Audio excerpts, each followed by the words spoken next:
नमामि हृदये शेषे लीलाक्षीराब्धिशायिनं लक्ष्मी सहस्रलीलाभिः सेव्यमानं कलानिधिं चतुर्विश्च चतुर्विश्च चतुर्विश्च त्रिविस्तथा षड्भिर्विराजते योऽसौ पंचधा हृदये मम।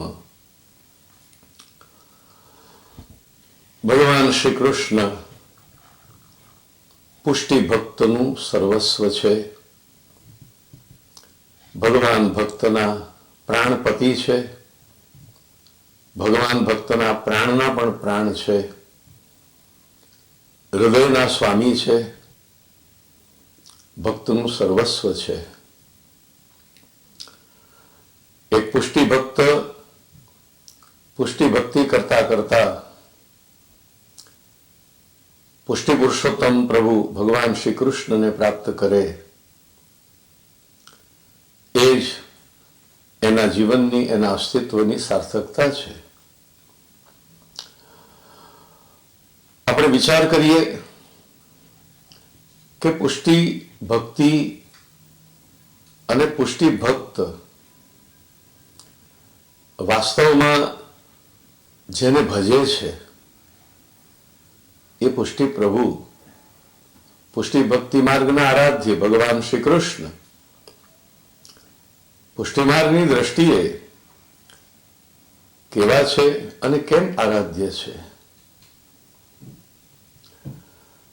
ભગવાન શ્રી કૃષ્ણ પુષ્ટિ પ્રભુ, વ્રજપતિ, વ્રજાધીપ, નિસાધન જનોદ્ધારક, દૈવોદ્ધારક, ભક્તોના પ્રાણ પ્યારા એવા ભગવાન શ્રી કૃષ્ણ, જેને ભક્તોએ લાડમાં રસિક સુંદર વર કહ્યા, રસિક શિરોમણી કહ્યા, કેવા કેવા મધુર શબ્દોથી ગોપીજનોએ કાંત કહ્યા, પ્રેષ્ઠ કહ્યા,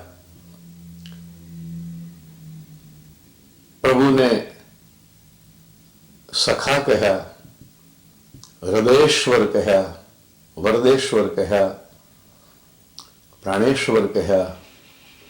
તો એ પ્રભુ કેવા?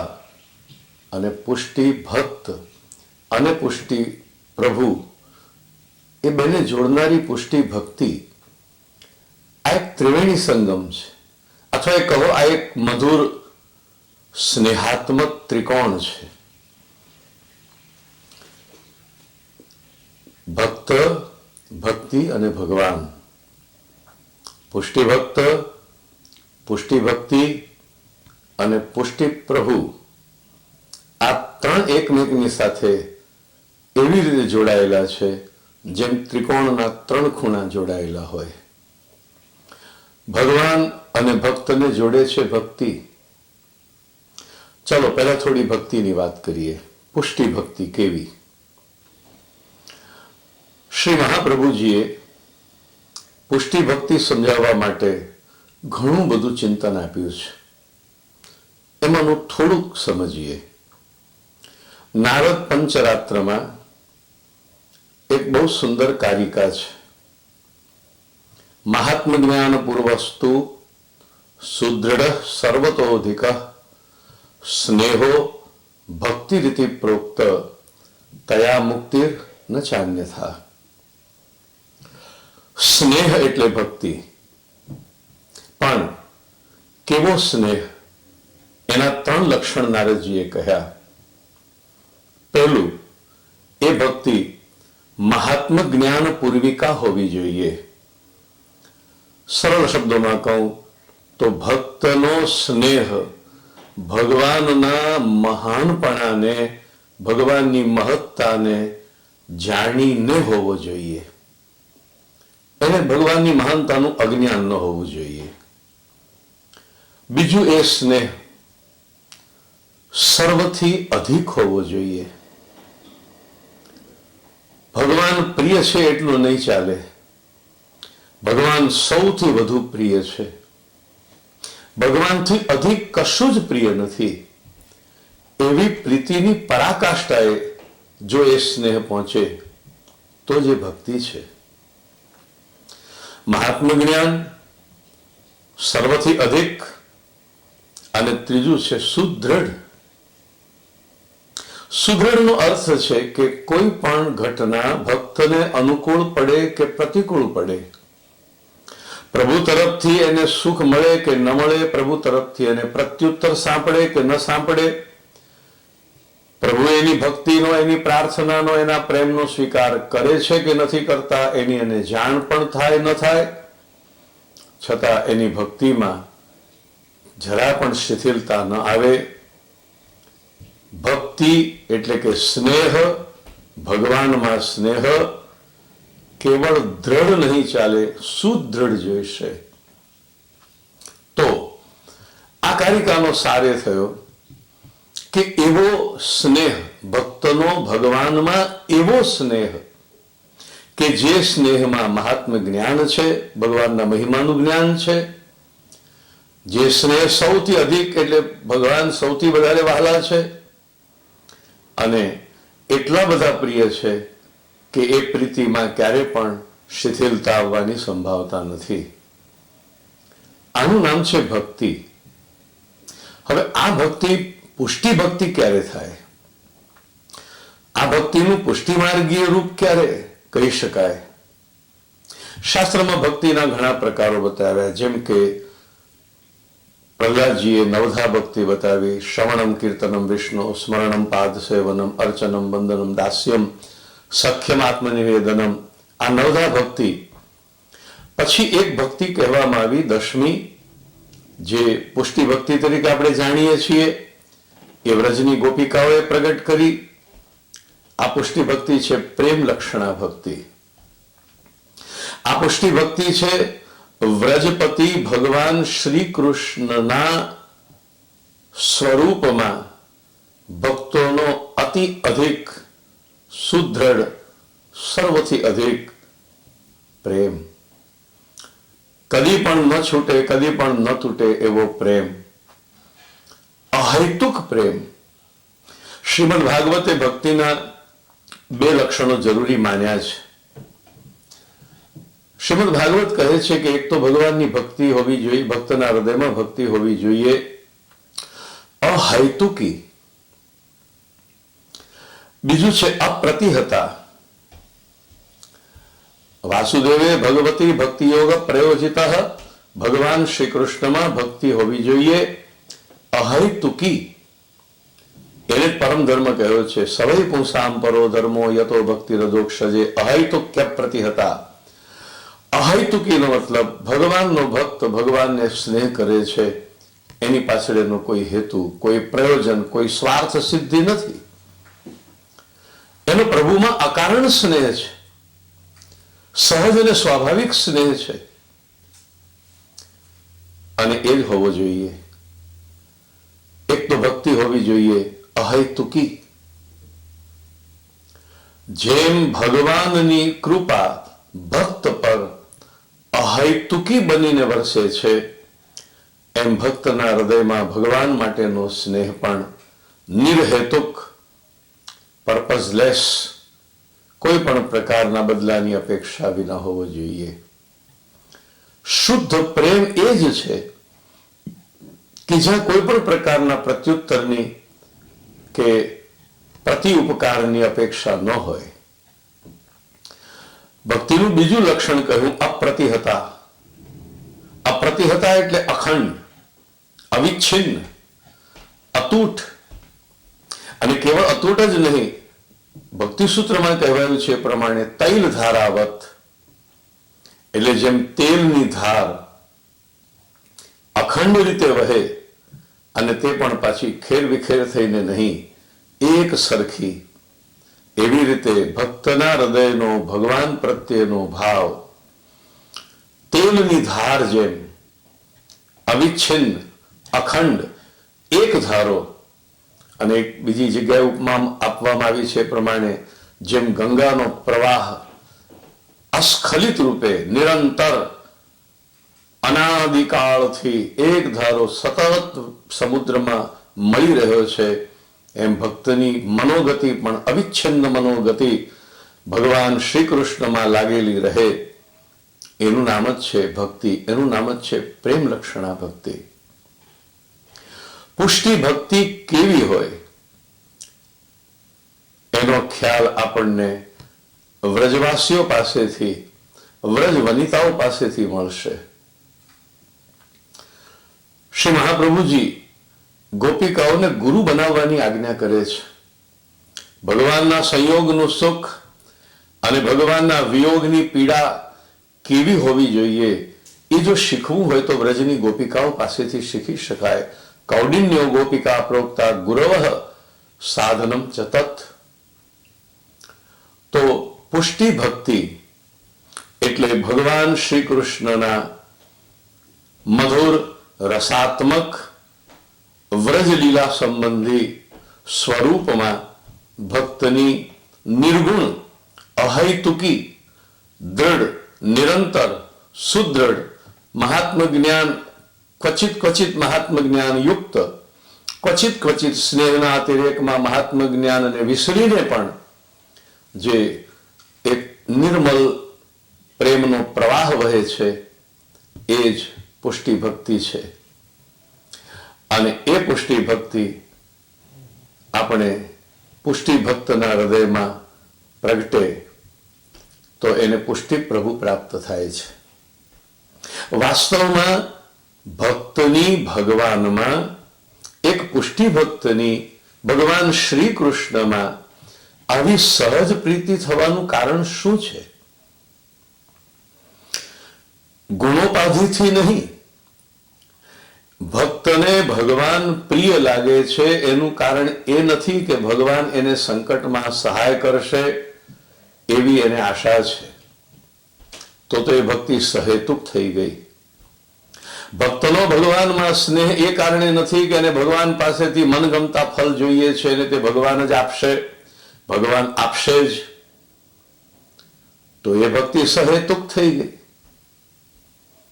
વાસ્તવમાં પુષ્ટિ ભક્તની, પુષ્ટિ પ્રભુમાં ભક્તિ કોઈ પણ પ્રકારના હેતુથી મુક્ત છે. બીજા શબ્દોમાં કહું તો સ્વાભાવિક છે, સહજ છે.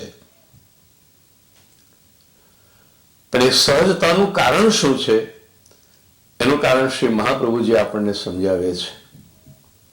પુષ્ટિ પ્રવાહ મર્યાદા ગ્રંથમાં આચાર્ય ચરણે આપણને સમજાવ્યું કે પુષ્ટિ જીવનું પ્રાગટ્ય ભગવાનના સ્વરૂપમાંથી થયું છે. ઈચ્છા માત્રેણ મનસા પ્રવાહમ સૃષ્ટવાન હરિ વચસા વેદ માર્ગમ હે પુષ્ટિમ કાયેન નિશ્ચય. પુષ્ટિ જીવ, પુષ્ટિ પ્રભુ, રસાત્મક ભગવાન શ્રી કૃષ્ણ, આનંદના સાગર, રસસાગર એવા ભગવાન શ્રી કૃષ્ણના સ્વરૂપમાંથી પુષ્ટિ જીવનું પ્રાગટ્ય છે. અને જે ભગવાનમાંથી પ્રગટ્યો છે, ભગવત સ્વરૂપમાંથી પ્રગટ્યો છે, એની ભગવત સ્વરૂપમાં સહજ આસક્તિ હોવી સ્વાભાવિક છે. ભગવાનની કાયામાંથી, ભગવાનના સ્વરૂપમાંથી કહેવામાં આવ્યું તો જરા એ તો વિચાર કરીએ કે ભગવાનનું સ્વરૂપ કેવું હોય. ભગવાન શેનાથી બનેલા છે? નારદ પંચરાત્રની એક કારિકા એવું કહે છે કે ભગવાન આનંદ રૂપ છે. જેવી રીતે બ્રહ્મસૂત્રે પણ ભગવાનને આનંદમય કહ્યા, એવી રીતે ભક્તિના તમામ શાસ્ત્રો પણ ભગવાનને આનંદરૂપ કહે છે. નારદજીના શબ્દોમાં નિર્દોષ પૂર્ણ ગુણ વિગ્રહ આત્મતંત્ર આનંદ માત્ર કરપાદ મુખોદરાદિ. જેવી રીતે એક સાકરની પૂતળી એના અંગે અંગમાં સાકરની મધુરતા સિવાય કંઈ ધરાવતી નથી, એવી રીતે ભગવાન શ્રી કૃષ્ણ આનંદ વિના કાંઈ નથી, કેવલ આનંદ છે. અને એટલા માટે આનંદ માત્ર કર, પાદ, મુખ, ઉદર આદિ પ્રભુના અંગો, પ્રભુનું સમગ્ર સ્વરૂપ કેવલ રસરૂપ છે, કેવલ આનંદરૂપ છે. અને એ આનંદરૂપ સ્વરૂપમાંથી જો પુષ્ટિ જીવ પ્રગટ થયો છે તો પુષ્ટિ જીવ પણ આનંદરૂપ જ હોવો જોઈએ. ભગવાનનો આ અંશ, ભગવાનના સ્વરૂપમાંથી પ્રગટ થયેલો આ ભગવત અંશ સ્વાભાવિક રીતે એના પ્રગટ થતાની સાથે જ ભગવત સ્વરૂપમાં પ્રીતિ અને આસક્તિ ધરાવે છે. અને એટલા માટે સ્વરૂપાસક્તિ આ શબ્દ પુષ્ટિ ભક્તિને સમજવા માટે બહુ જ ઉપયોગી શબ્દ છે. કોણ જાણે કોઈ કારણથી, કયા કારણથી સર્વથા પ્રભુના મહાત્મ જ્ઞાનનો અભાવ હોવા છતાં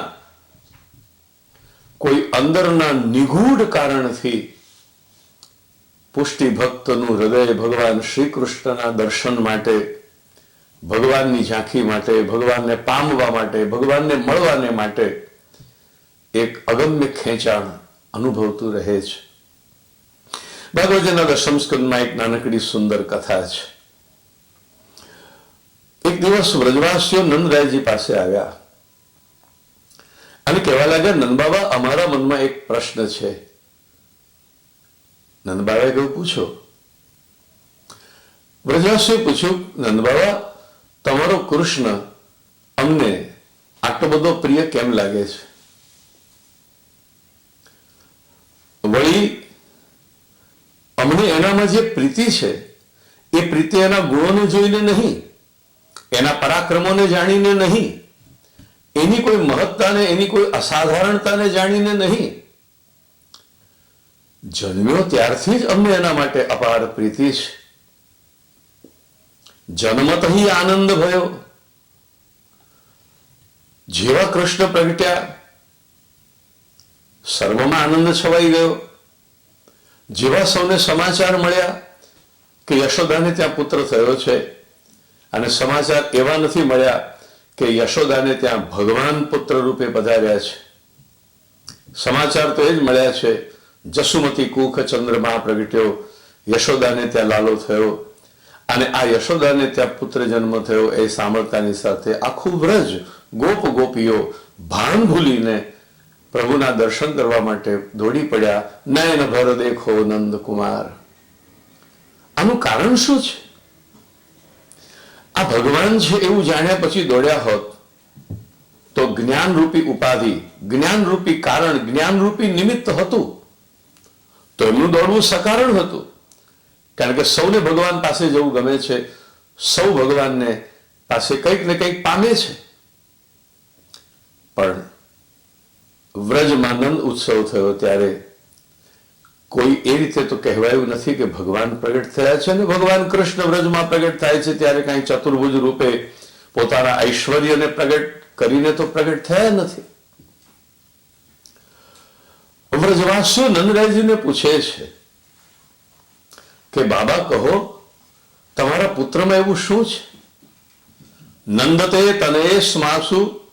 હે નંદ બાબા, તમારા સ્નેહમાં, તમારા પુત્રમાં ઔત્પત્તિક સ્નેહ, કુદરતી પ્રેમ, સહજ પ્રેમ એ પ્રગટ થયો ત્યારથી જ પ્રેમ. અને સર્વેશામ નો વ્રજો કશામ. આ શ્લોક સમજવા જેવો છે. જગતનો એવો નિયમ છે કે એક વસ્તુ બધાને પ્રિય નથી હોતી. એક વસ્તુ એકને પ્રિય હોય તો બીજાને અપ્રિય હોય છે. અહીંયા તો વ્રજ આખું કહે છે અમને બધાને કૃષ્ણ પ્રિય છે. બીજી વાત, સૃષ્ટિનો એ પણ નિયમ છે કે પ્રિયત્વ પણ કાયમ તો રહેતું નથી. માનવી ભોગ ભોગવે છે તો ભોગ પછી પણ એને અરુચિ, માનવી સુખ ભોગવે છે તો સુખ પછી પણ સંતૃપ્તિ. અને વ્રજવાસીઓ તો કહે છે અમને તમારો કૃષ્ણ એક ધારો, અખંડ, નિરંતર, સદાને માટે સૌને આટલો બધો પ્રિય કેમ લાગે છે? સૌને પ્રિય હોય અને તે પણ પહેલેથી જ એને ઓળખ્યા વિના પણ એનામાં સહજ પ્રીતિ જો પ્રગટ થતી હોય તો માની લેવું જોઈએ એના મૂળ ઘણા ઊંડા હોવા જોઈએ. કોઈ એકાદ દૃશ્ય જોઈને, કોઈ એક ઘટનાથી પ્રભાવિત થઈને વ્રજવાસીઓનો કૃષ્ણમાં પ્રેમ નથી જાગ્યો. વ્રજ ભક્તોનો, પુષ્ટિ ભક્તોનો પુષ્ટિ પ્રભુમાં સ્નેહ નિરુપાધિક છે, અકારણ છે, સહજ છે. નંદ બાબા તો પોતાની રીતે એનો ઉત્તર આપે. નંદ બાબા કે મને આમાં કઈ બહુ સમજ ન પડે, પણ એકવાર અમારે ત્યાં ગર્ગમુનિ પધાર્યા હતા અને એમણે આમ કહ્યું, એમણે આમ કહ્યું, એમણે આમ કહ્યું. પણ આનો સાચો ઉત્તર શ્રી મહાપ્રભુજી પાસે છે. શ્રી મહાપ્રભુજી પાસે એનો ઉત્તર એ જ છે કે ભગવાનમાંથી પ્રગટ થયેલો આ પ્રભુનો મધુરાંશ, કારણ કે પ્રભુ મધુરાધિપતિ છે અને પ્રભુની જ કાયામાંથી, પ્રભુના જ સ્વરૂપમાંથી પ્રગટ થયેલો પુષ્ટિ જીવ પણ એ મધુરાધિપતિનો મધુરાંશ છે. એ મધુરાંશ, હવે પ્રભુ પ્રેમ સ્વરૂપ છે, પ્રેમ હરિ કો રૂપ હૈ, હરિ પ્રેમ સ્વરૂપ, તો પુષ્ટિ જીવ પણ પ્રભુનો જ અંશ છે. ભગવાન આનંદ રૂપ છે, પુષ્ટિ જીવ એનો અંશ છે. ભગવાન મધુર છે, રસરૂપ છે, પુષ્ટિ જીવ એનો અંશ છે. ભગવાન સુંદર છે, અતિ સુંદર છે, પુષ્ટિ જીવ એનો અંશ છે. ભગવાન કૃપાલુ છે, પુષ્ટિ જીવ એનો અંશ છે. તો એટલા માટે પુષ્ટિ ભક્તના હૃદયમાં પુષ્ટિ પ્રભુ પ્રત્યેની પ્રીતિ કોઈ કારણથી હોતી નથી. એ નૈસર્ગિકી પ્રીતિ છે. જેમ કમળ અને સૂર્યની વચ્ચે સહજ નૈસર્ગિકી પ્રીતિ છે. કમળથી સૂર્ય કંઈ પામતો નથી, પણ છતાં કમળ માટે સૂર્યને અને સૂર્યને કમળને માટે જે પ્રીતિ છે, એવી જ એક સહજ, સ્વાભાવિક, અકારણ પ્રીતિ પુષ્ટિ ભક્તના હૃદયમાં ભગવાન શ્રી કૃષ્ણ માટે હોય છે. હા, ક્યારેક ક્યારેક એ સ્નેહ ઉપર કોઈક આવરણ આવી જાય, જેમ અંગારા ઉપર રાખ આવી જાય છે, એમ ક્યારેક ક્યારેક એ ભક્તના સ્નેહ ઉપર કોઈ કારણે વિસ્મૃતિ આદિ કે લૌકિક આસક્તિ દ્વારા રાખ ચડી જાય, તો પણ એ પ્રીતિ રહે છે તો રહે જ છે. તો પુષ્ટિ ભક્તિનો અર્થ છે ભગવાન શ્રી કૃષ્ણમાં પુષ્ટિ ભક્તના હૃદયમાં જાગતા નિર્ગુણ ભક્તિના ભાવો. જેમ જેમ એનો સ્નેહ, હવે સ્નેહ અને મહાત્મ્ય જ્ઞાનની સ્થિતિ ક્યારેક ક્યારેક તો ત્રાજવાના બે પલ્લા જેવી થઈ જાય છે. કેટલી જગ્યાએ જોવામાં આવ્યું છે કે સ્નેહ જ્યાં ભારે થઈ જાય તો ત્યાં મહાત્મ્ય જ્ઞાનનું પરડું હલકું થઈ જાય છે, અને જ્યાં મહાત્મ્ય જ્ઞાનનું પરડું ભારે થઈ જાય છે તો ત્યાં સ્નેહનું પરડું હલકું થઈ જાય છે. લાગે છે કે પુષ્ટિ પ્રભુ વ્રજ લીલામાં પોતાના મહાત્મ્ય જ્ઞાનના પરડાને ભારે બનાવવા નથી ઈચ્છતા, અને એટલા માટે જ્યારે જ્યારે પણ વ્રજવાસીઓને પ્રભુના મહાત્મ્ય જ્ઞાનનો કંઈક અણસાર આવ્યો છે, ત્યારે ત્યારે પ્રભુએ પાછી સ્નેહની કોઈ એવી મધુર લીલા કરી દીધી છે કે વ્રજવાસીઓ મહાત્મ્ય જ્ઞાનને ભૂલી અને પાછા કૃષ્ણ પ્રેમમાં ખોવાઈ જાય છે. તો પુષ્ટિ ભક્તિ એટલે પ્રભુ પ્રત્યેનો ભક્તોનો નિર્ગુણ, અસાધારણ, અકારણ, અહેતુક પ્રેમ. એ પ્રેમમાં સખ્ય ભાવ પણ આવી જાય છે, એ પ્રેમમાં દાસ્ય ભાવ પણ આવી જાય છે, એ પ્રેમમાં વાત્સલ્ય ભાવ પણ આવી જાય છે, એ પ્રેમમાં કાંત અને કાંતાનો મધુર ભાવ પણ આવી જાય છે. અને એટલા માટે આવા વિવિધ ભાવોના અદ્ભુત સંયોજનથી પુષ્ટિ ભક્તિ ખૂબ રસાત્મક બનેલી છે. પુષ્ટિ ભક્ત સહજ રીતે પ્રભુની લીલાનો જીવ, અને પ્રભુએ જેને પોતાની લીલા માટે અંગીકૃત કર્યો છે એવો અતિ કૃપાપાત્ર જીવ પ્રભુને જ્યારે પામે છે ત્યારે પ્રભુની સેવા, પ્રભુની લીલા, અને અંતે એ સેવા અને લીલાના ફલ સ્વરૂપે પ્રભુના રસાત્મક અનુભવને પામે છે. અને એ વખતે એને સમજાય છે કે મારા આરાધ્ય, મારા સેવ્ય પ્રભુ કેવા આનંદરૂપ છે, કેવા રસરૂપ છે. આ માર્ગ આખો સ્નેહનો માર્ગ હોવાના કારણે શાસ્ત્રોમાં જે માર્ગોના પ્રકાર બતાવાયા છે એવો આ માર્ગ નથી. શ્રી કૃષ્ણ ગીતામાં બોલ્યા છે કે સાત્વિક સુખ શરૂઆતમાં ઝેર જેવું પણ પરિણામે અમૃત જેવું છે. હશે સાત્વિક સુખને માટે આ વ્યાખ્યા ભગવાન જે કરી રહ્યા છે તે એમ જ હશે જ. પણ પુષ્ટિ ભક્તિ સ્નેહાત્મિકા ભક્તિ છે અને સ્નેહાત્મિકા ભક્તિ હોવાના કારણે ચાહે એ બીજ અવસ્થામાં હોય, ચાહે તે અંકુર અવસ્થામાં હોય, ચાહે વૃક્ષ અવસ્થામાં હોય, ચાહે એની કોઈ શાખા હોય, ચાહે એની કોઈ પ્રશાખા હોય, ચાહે એ પત્રાત્મક હોય, ચાહે એ પુષ્પરૂપ હોય, ચાહે એ ફલરૂપ હોય કે પછી છેલ્લે એની રસાવસ્થા હોય, બીજથી લઈને મૂળથી લઈને ફલ અને રસ સુધી આ સંપૂર્ણ ભક્તિ આનંદરૂપા છે, રસરૂપા છે, મધુરા છે, આર્દ્ર છે. એટલા માટે પુષ્ટિ ભક્તિ જેવી શ્રેષ્ઠ ભક્તિ કોઈ નથી. આ આરંભમાં ઝેર અને પછી અમૃત એવું નથી. અહીંયા તો આરંભ છે સ્નેહ. એ સ્નેહ જ વધારે દ્રઢ થતા બને છે આસક્તિ. એ જ આસક્તિની ઉત્તરાવસ્થા વ્યસન છે. અને એ વ્યસનાવસ્થા પણ જ્યારે ટોચ ઉપર પહોંચે છે ત્યારે ભક્ત અને ભગવાનની વચ્ચે એક અદ્ભુત મધુર લીલાત્મક તન્મયતાનું મધુર એક અદ્ભુત સંબંધ નિર્માણ થાય છે. એક એવું વાતાવરણ નિર્મિત થઈ જાય છે કે જ્યાં ભક્ત ભગવાનમાં અને ભગવાન ભક્તમાં ઓતપ્રોત થઈ જાય. પુષ્ટિ ભક્તને ફલનું દાન કરવાને માટે ભગવાન કેવા પુષ્ટિ પ્રભુ થઈને પધાર્યા છે એ આપણે સમજીશું તો સમજાશે કે પુષ્ટિ માર્ગમાં શ્રી કૃષ્ણ શું છે, કેવા છે, કયા પ્રકારથી એમને સેવાય છે. વાસ્તવમાં આપણે જાણીએ છીએ કે કૃષ્ણ સર્વેશ્વર છે, કૃષ્ણ સર્વલોક મહેશ્વર છે, કૃષ્ણ શ્રેષ્ઠ છે, કાળના પણ કાળ છે, મૃત્યુનું પણ મૃત્યુ છે, સૌથી મહાન છે. એની આગળ જીવ કાંઈ નથી. અલ્પથી પણ અલ્પ છે. પણ ભગવાનની આ વિરાટતાથી ભયભીત થવાનું કોઈ કારણ નથી. ભગવાનની આ વિશાળતાથી અને ભગવાનની મહાનતાથી ભગવાનના ભક્તે અલ્પતાનો અનુભવ કરીને ચિંતિત થવાની કોઈ જરૂર નથી. કારણ કે એ જ ઉપનિષદો એમ પણ કહે છે કે જીવ અને ઈશ્વર વચ્ચેનો સંબંધ સખ્યનો છે. ઈશ્વર મહાનથી પણ મહાન હોય અને જીવ અલ્પથી પણ અલ્પ હોય છતાં એકમેકના સખા છે, કૃષ્ણ અને સુદામાની જેમ.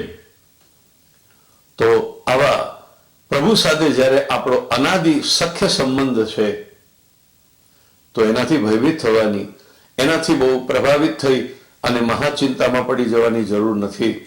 ભગવાનનો ભક્ત ડગલે ને પગલે મારાથી ભગવાનનો અપરાધ થઈ જશે એવી ભયભીત સ્થિતિમાં જીવતો નથી. ભગવાનનો ભક્ત ક્યારેક જાણે અજાણે અપરાધ કરી પણ બેસે તો આ તો પુષ્ટિ પ્રભુ છે ને, આ તો કૃપા માર્ગના સ્વામી છે. એ ભક્તના અપરાધને પણ કેટલીક વાર પોતાની લીલાનો હેતુ બનાવી દે છે અને એના ઉપરથી એક સુંદર મધુર લીલાનું પણ નિર્માણ કરી દે છે. પુષ્ટિ માર્ગના આરાધ્ય ભગવાન શ્રી કૃષ્ણ નિસાધન જનોદ્ધારક બનીને ભૂતળ ઉપર અવતરે છે. પુષ્ટિ માર્ગનો પ્રભુ ભક્તને પોતાના સ્તર ઉપર લાવવાને બદલે જે સ્તર ઉપર, જે ભૂમિકા ઉપર, જે સ્થિતિમાં પોતાનો ભક્ત હોય ત્યાં એ ઉતરે છે. જેમ દાદાજી પૌત્ર સાથે ખેલતા હોય તો દાદાજી પણ પૌત્ર જેવા જ નાનકડા બાળક બનીને ખેલે. આપણે ત્યાં ભગવાન સુધી જવાની અથવા ભગવાનને પ્રાપ્ત કરવાની બે સંભાવનાઓ વિચારાઈ છે. કાં તો જીવનું ઉર્ધ્વીકરણ અને કાં તો બ્રહ્મનું અવતરણ. જીવનું ઉર્ધ્વીકરણ એટલે શું? એક તામસી જીવ તમોગુણ ઉપર વિજય પ્રાપ્ત કરી, રજોગુણ ઉપર વિજય પ્રાપ્ત કરી, સત્વગુણમાં આવે અને છેવટે સત્વગુણને પણ પાર કરી અને પરમ નિર્ગુણત્વને પ્રાપ્ત કરે અને ત્યારે એને ભગવત પ્રાપ્તિ થાય છે, ત્યારે એને મોક્ષ ગતિ પ્રાપ્ત થાય છે, ત્યારે એ કૃતાર્થ થાય છે. હવે આમાં તો કેટલું બધું કષ્ટ છે. એક માનવી પોતાના સ્વભાવમાં રહેલા નાના સરખા દોષને પણ જીવનભર જજુમવા છતાં દૂર નથી કરી શકતો. તો એક તામસી જીવને રાજસીને સાત્વિકીને સાત્વિકીને પાછો નિર્ગુણ બનાવવો એ તો કદાચ હજારો જન્મમાં પણ સંભવિત ન થાય. મહાપ્રભુજીનું એક સુંદર વચનામૃત છે. સ્વભાવસ્ય અન્યથા ભાવો નવૈ શક્ય કથંચન અત ત્રિવિધ જીવેશુ ત્રિવિધા ભગવત કૃતિ. જીવને સ્વભાવ બદલવો કઠિન છે, એને પરિશ્રમ આપવા જેવું છે. ભગવાનને થાય છે આ તો સ્નેહનો માર્ગ છે, મારે એને શા માટે પરિશ્રમ આપવો? એટલે જીવને એના સ્વભાવને બદલવાનો પરિશ્રમ આપવાને બદલે એ જીવ જે સ્થિતિમાં છે, જે અવસ્થામાં છે, જે ભૂમિકામાં છે, ત્યાં ભગવાન ઉતરે છે. અને એટલા જ માટે આપણે ત્યાં જીવના ઉર્ધ્વીકરણનો માર્ગ નથી, ભગવાનના અવતરણનો માર્ગ છે. કૃષ્ણ અવતાર છે. અવતાર છે બે અર્થમાં. એ ગોલોક વ્યાપી વૈકુંઠ છોડીને ભૂતળ ઉપર પધારે છે અને વ્રજમાં વિહાર કરે છે, એક એ અર્થ પણ છે. અને અવતારનો બીજો અર્થ એ પણ છે કે સંપૂર્ણ નિર્દોષ, પરાત્પર, શ્રેષ્ઠથી પણ શ્રેષ્ઠ, સર્વેશ્વર, સર્વોત્તમ પ્રભુ નાના નાના એમના અંશો પાસે ભોળા ભલા અજ્ઞાની અભણ પશુ ચારનારા સાવ સીધા સાદા માનવીઓની વચ્ચે ઉતરી આવીને એમની વચ્ચે બિલકુલ એમના જેવો બનીને એમની સમાન કક્ષામાં આવી જઈને અરે એટલી હદે પોતાની મહાનતાને એ ઢાંકી દે છે કે ક્યારેક ક્યારેક સખાઓ એની સાથે ન કરવો જોઈએ એવો વ્યવહાર પણ કરી બેસે છે સ્નેહના આવેશમાં. પ્રભુએ કેટલી બધી પોતાની મહત્તાને છુપાવી છે. આ જ પ્રભુનું પુષ્ટિ માર્ગીયત્વ છે. આ પૂજાનો માર્ગ નથી, આ ઉપાસનાનો માર્ગ નથી, આ સ્નેહનો માર્ગ છે. અને પ્રભુ સ્નેહ આપવા અને સ્નેહ પામવાને માટે તો અવતર્યા છે. એટલે આગળ આપણે જોયું એ પ્રમાણે અનેક વાર પ્રભુએ પોતાના મહાત્મ્યને, પોતાની મહત્તાને, પોતાના ઐશ્વર્યને ઢાંકી દીધું છે. પુષ્ટિ ભક્તનો પ્રભુ, પુષ્ટિ ભક્ત જ્યાં છે ત્યાં આવે છે. આપણે ત્યાં એવું કહેવાય છે કે ભક્ત ભગવાન પાસે જાય એ મર્યાદા, પણ ભગવાન ભક્ત પાસે આવે એ પુષ્ટિ. આપ જુઓ છો કે વૃષ્ટિ આપણી પાસે આવે છે, આપણે જળ પાસે નથી જતા. જળ આકાશમાં રહેલું જળ આપણા ઉપર વરસે છે, આપણા સુધી આવે છે. સૂર્યના કિરણો આપણા સુધી ઉતરે છે, ચંદ્રનો શીતળ પ્રકાશ આપણા ઉપર ઉતરે છે. જ્યાં જ્યાં કૃપા તત્વ છે ત્યાં અવતરણ છે, અને તે પણ સાવ નિરપેક્ષ અવતરણ, કોઈ પણ અપેક્ષા રાખ્યા વિના, ભગવાનની કોઈ પણ પ્રકારની માન સન્માનની, સ્તુતિ પ્રાર્થનાની, અહોભાવની કોઈ પણ પ્રકારની અપેક્ષા રાખ્યા વિના વિશુદ્ધ સ્નેહથી જ્યારે પ્રભુ ભક્તોની વચ્ચે પધારે અને ભક્તોને એ વાતનું ભાન પણ ન થવા દે કે તે ભગવાન છે. ભાન થઈ જાય ક્યારેક તો પાછું પોતાની વિસ્મૃતિ શક્તિ દ્વારા એને ઢાંકી દે અને પાછા એ જ મધુર સહજ સ્નેહ ભાવમાં સૌને ખેંચી લાવે. એ પુષ્ટિ પ્રભુ છે. એટલે તો આટલા બધા વહાલા લાગે છે. આપણે ત્યાં ભગવાન જરૂર શ્રદ્ધાનો વિષય છે, આપણે ત્યાં ભગવાન જરૂર સેવાના કેન્દ્ર રૂપ છે, એટલે કે કહો કે સેવ્ય છે. મહાપ્રભુજીની આજ્ઞા છે કૃષ્ણ સેવા સદા કાર્યા, પણ એ સેવામાં સ્નેહની પ્રધાનતા છે એ ન ભૂલાય. ભક્તિ શબ્દમાં ભજવું એટલે સેવા કરવી, પણ તે પ્રત્યય એ સ્નેહવાચક થયો. એટલે જ્યાં સુધી પ્રભુની સેવામાં પણ સ્નેહનું તત્વ નહીં આવે ત્યાં સુધી પુષ્ટિ પ્રભુ પ્રસન્ન નહીં થાય. પુષ્ટિ માર્ગમાં સર્વતઃ સંપૂર્ણતઃ સ્નેહની જ પ્રધાનતા છે. ભગવાનનો ભક્ત ઉપર સ્નેહ અને ભક્તનો ભગવાન ઉપર સ્નેહ, સુદૃઢ સ્નેહ, સર્વથી અધિક સ્નેહ, નિર્ગુણ સ્નેહ, નિરુપાધિક સ્નેહ. અને એ સ્નેહ પાછો ઉત્તરોત્તર વધતો જાય.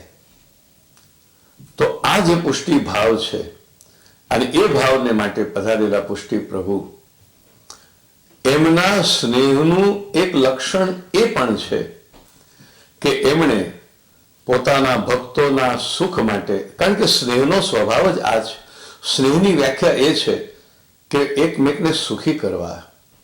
આપણે નારદજીની વ્યાખ્યામાં જોયું કે સ્નેહ એટલે ભક્તિ, અને એમાં જો પુષ્ટિ ભક્તિ હોય તો કેવળ સ્નેહ, વિશુદ્ધ સ્નેહ, નિર્ગુણ સ્નેહ, કોઈ વિભૂતિરૂપ દેવોમાં નહીં, ઉપાસના કરવા યોગ્ય અન્ય કોઈ દેવી દેવતાઓમાં નહીં, ભગવાનના નાના મોટા અવતારોમાં નહીં, પૂર્ણ બ્રહ્મ, પૂર્ણ પુરુષોત્તમ રસ બ્રહ્મ શ્રી કૃષ્ણમાં ભક્તોનો નિર્ગુણ અહેતુક પરમ સ્નેહ એ પુષ્ટિ ભક્તિ છે. તો એ પુષ્ટિ ભક્તિ, એ સ્નેહમાં આ લક્ષણ પણ પ્રભુએ હંમેશા સાચવ્યું છે. સ્નેહનું એક બહુ જ મહત્વનું લક્ષણ છે સુખી કરવાનું.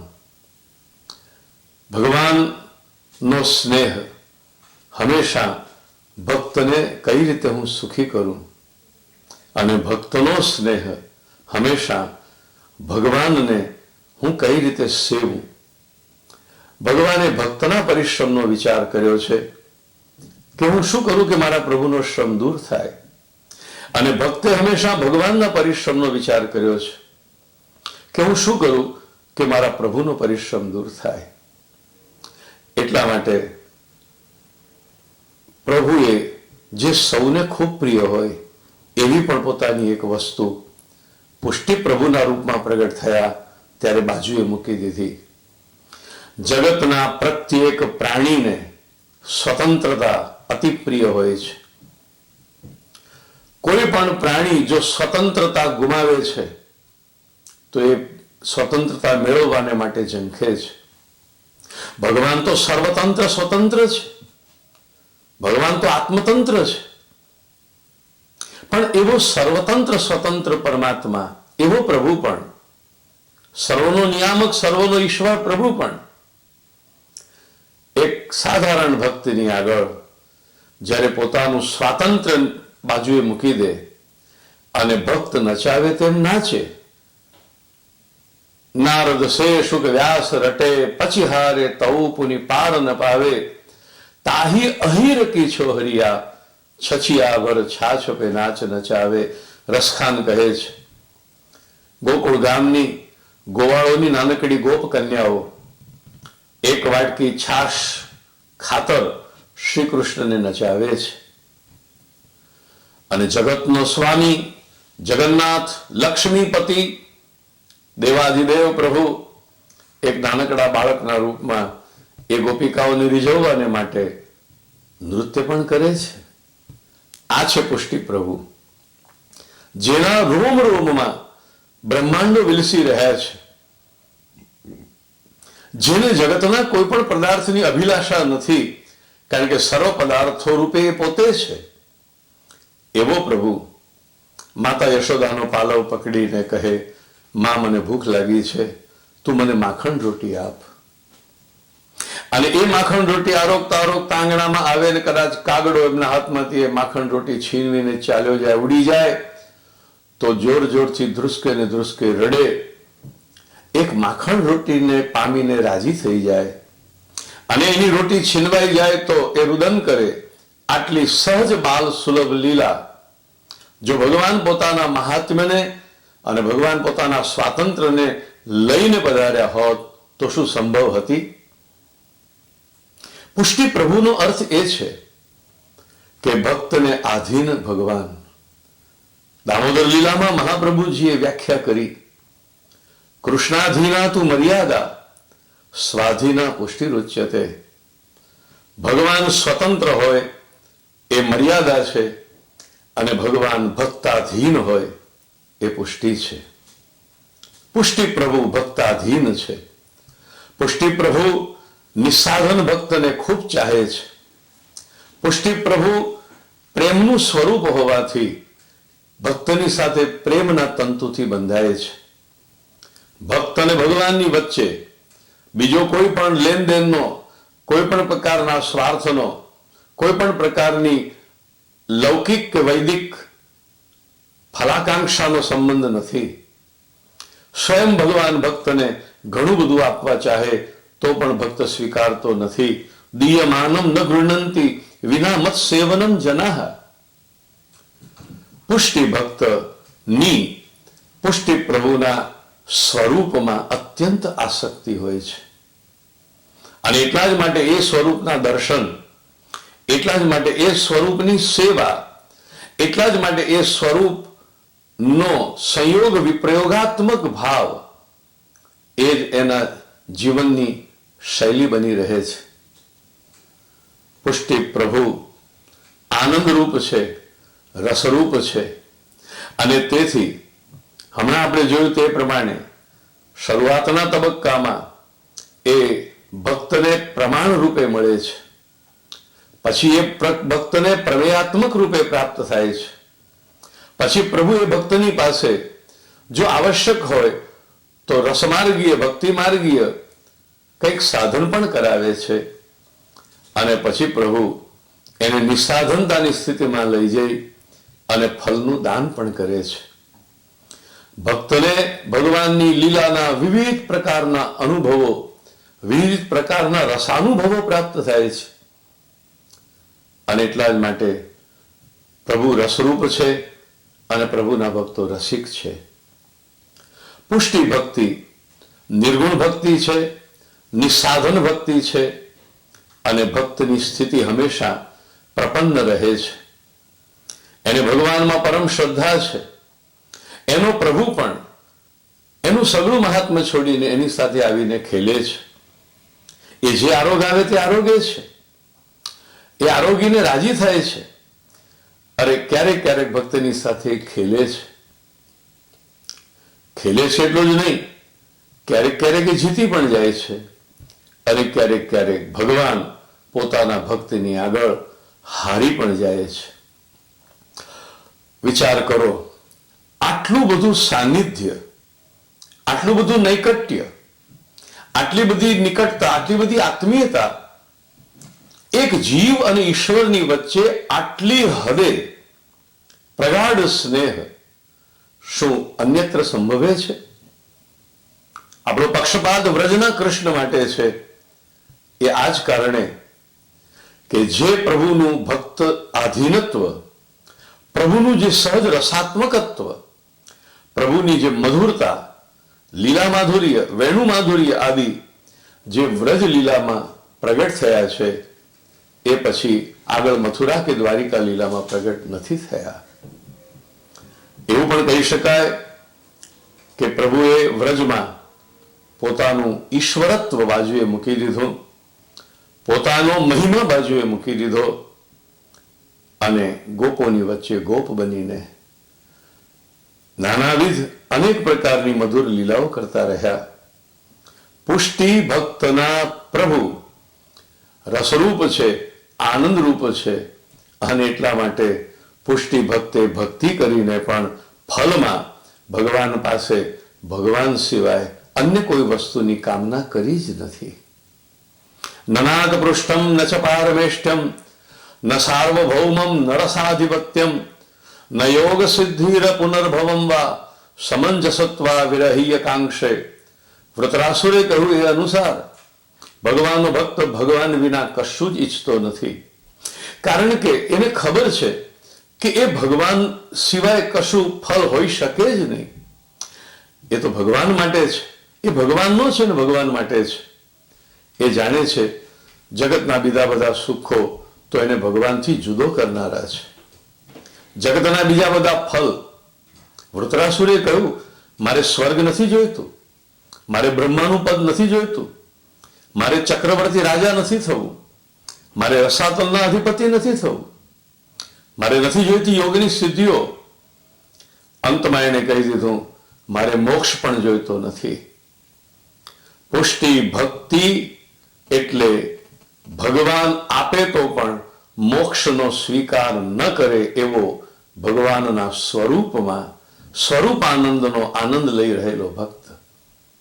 પુષ્ટિ માર્ગનું ફળ સ્વરૂપાનંદ છે.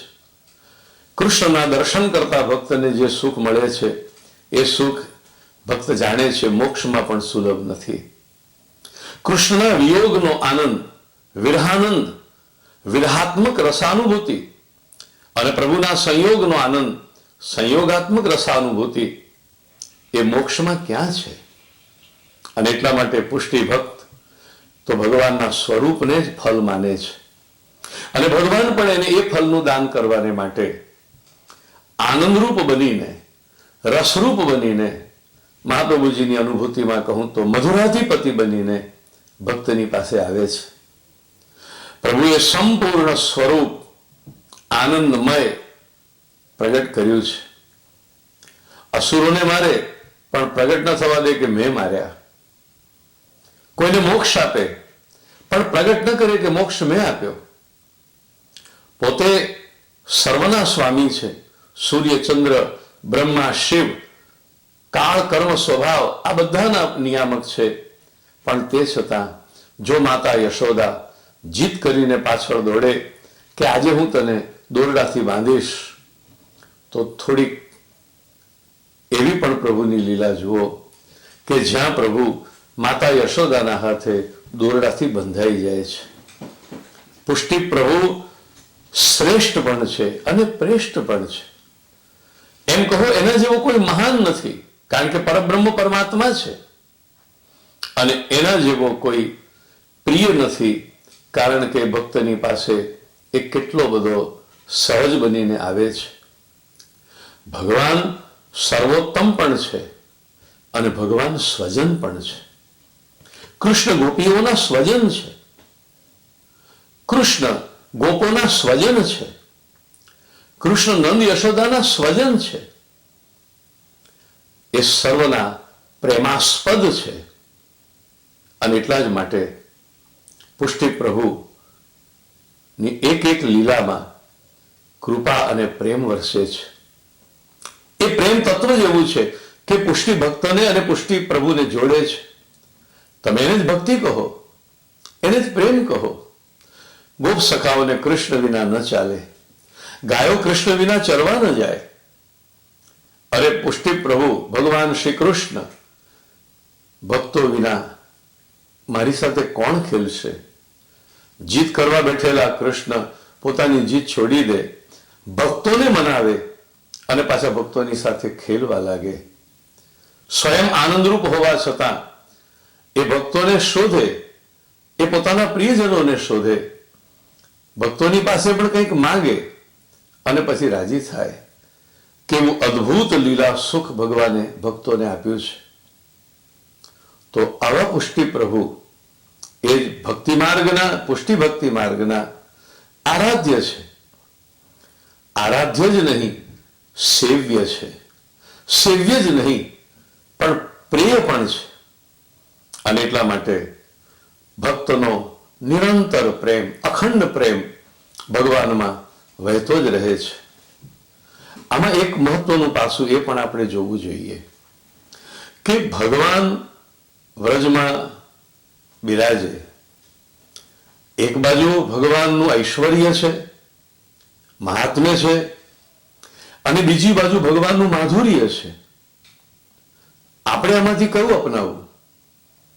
આપણને ભગવાન આમાં કઈ રીતે સુખરૂપ થાય, આનંદરૂપ થાય? અથવા આપણે પુષ્ટિ પ્રભુને ભજીશું તો શું? વ્રજ ભક્તોએ ભજ્યા તો શું એ આપણે જોયું. આપણે ભજીશું તો શું? ત્યાં શ્રી મહાપ્રભુજી આપણી સહાય આવે છે. મહાપ્રભુજીની આજ્ઞા છે, તમે પણ પુષ્ટિ માર્ગમાં છો, તમે પણ પ્રભુના ચરણોમાં આત્મનિવેદન કરેલું છે, તમે પણ પ્રભુનો પરિવાર છો, તમે જ્યારે કૃષ્ણને કહી દીધું તવાસ્મી, હે નાથ હું તારો છું, અને જ્યારે તમે પ્રભુને કહી દીધું કે હું તારો છું, તેની સાથે તમારો પ્રભુ સાથે સંબંધ નિર્માયો. બ્રહ્મ સંબંધ એટલે પ્રભુના પરિવારના થવું. બ્રહ્મ સંબંધનો અર્થ છે આપણો પ્રભુ સાથે પારિવારિક સંબંધ થવો. ગોવર્ધન ઉઠાવતી વખતે કૃષ્ણ બોલ્યા છે, મત પરિગ્રહમ, હે વ્રજ ભક્તો તમે મારો પરિવાર છો. આપણે સૌ કૃષ્ણના સ્વજન છીએ અને કૃષ્ણ આનંદ રૂપ છે. આજનો પુષ્ટિ ભક્ત એના ગજા પ્રમાણે, એના સામર્થ્ય પ્રમાણે, એની અનુકૂળતા પ્રમાણે, એના સંજોગ પ્રમાણે, એના અધિકાર પ્રમાણે પણ જો એના ઘરમાં બિરાજતા પુષ્ટિ માર્ગીય સેવ્ય સ્વરૂપ શ્રી ઠાકોરજીના દર્શન કરશે, એની સેવા કરશે, એનું સ્મરણ કરશે, એનું નામ લેશે, તો આજનો પુષ્ટિ જીવ, આજનો પણ સમર્પિત જીવ, આજનો પણ બ્રહ્મ સંબંધી જીવ, આજનો પણ નાની મોટી પણ સેવા પ્રીતિપૂર્વક કરનારો ભક્ત પુષ્ટિ પ્રભુનો એ રસાસ્વાદ જરૂર ચાખશે, જે રસાસ્વાદ વ્રજ ભક્તોએ ચાખ્યો હતો. એમને એમના અધિકાર અનુસાર મળ્યો, આપણને આપણા અધિકાર અનુસાર મળશે. આનંદરૂપ કૃષ્ણનો આનંદ જોઈતો હોય, રસરૂપ કૃષ્ણની રસાનુભૂતિ જોઈતી હોય, કટુ અને કલુષિત થઈ ગયેલા જીવનને મધુરું બનાવવું હોય, તો મધુરાધિપતિ સદરૂપ, ચિદરૂપ, આનંદરૂપ, પરમાનંદરૂપ, પૂર્ણાનંદરૂપ એવા ભગવાન શ્રી કૃષ્ણને સેવો, એવા શ્રી કૃષ્ણને સ્મરો, એવા શ્રી કૃષ્ણને ભજો.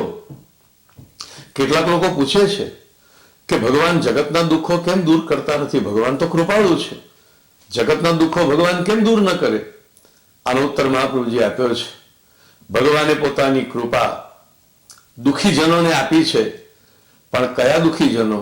જે ભગવાનના પ્રપન્ન છે, જે ભગવાનના બન્યા છે, જે ભગવાનના શરણે આવ્યા છે.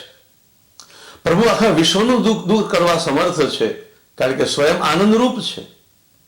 જેમ સૂર્ય આખા વિશ્વનો અંધકાર દૂર કરવા સમર્થ છે, પણ તમે આંખ ઉઘાડો તો, તમે પડદો હટાવો તો તમારા ખંડમાં પ્રકાશ આવે, એમ પ્રભુ આપણા સમગ્ર દુઃખોને દૂર કરવા સમર્થ છે, કારણ કે તે પરમ આનંદરૂપ છે.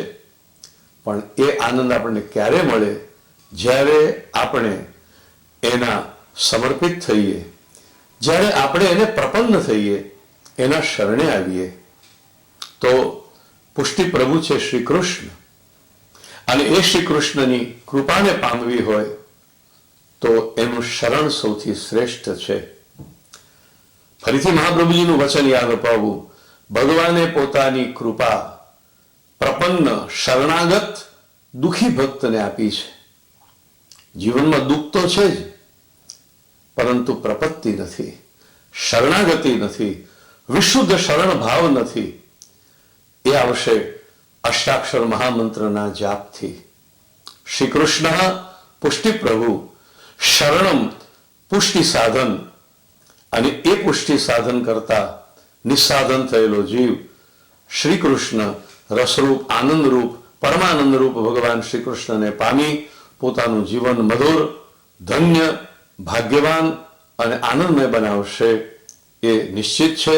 માટે વૈષ્ણવે નિરંતર ભગવાન શ્રી કૃષ્ણના શરણનું અનુસંધાન કરતા કરતા અષ્ટાક્ષર મંત્રનો જાપ કરતા રહેવું જોઈએ.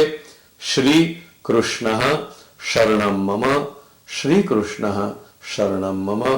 રસરૂપ ભગવાન શ્રી કૃષ્ણના શરણમાં આપણું જીવન હંમેશા રહે. આપણે પ્રભુમય રહીએ, રસમય રહીએ, કૃષ્ણના ચરણમાં અને શરણમાં રહીએ, એવી જ પ્રભુ ચરણમાં પ્રાર્થના. પુનઃ શ્રી કૃષ્ણ શરણમ મમ.